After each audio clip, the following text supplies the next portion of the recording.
గోరక్షణ యువకుని పైన కాల్పులు జరిగాయో, గన్ కాల్పులు అనేవి, దీనిపైన బీఆర్ఎస్ ఎందుకు స్పందించట్లేదు, ఎందుకు మాట్లాడట్లేదు అని చెప్పేసి ఎక్కువ వినిపిస్తుంది. డెఫినెట్గా మాట్లాడతాము. ఎందుకంటే బీజేపీ కాంగ్రెస్ ఒకటి, బీఆర్ఎస్ కాదు.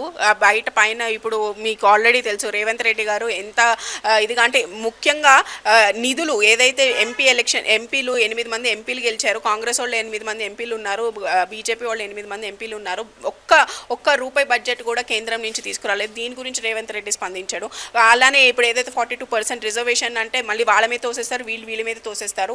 స్థానిక సంస్థలు ఎన్నికలు పెట్టట్లేదు. ఎవరెవరు ఒకటో ఎవరు కలిసి ఉన్నారో అనేది అందరికీ అర్థమవుతుంది. ముఖ్యంగా రేవంత్ రెడ్డి గారు ప్యూర్ ఆర్ఎస్ఎస్ వ్యక్తి, అందరికీ తెలిసిన విషయమే ఇది. రేవంత్ రెడ్డి గారే బీజేపీకి సపోర్ట్ ఉండి వాళ్ళందరినీ కూడా కాపాడుకుంటూ వస్తున్నారు.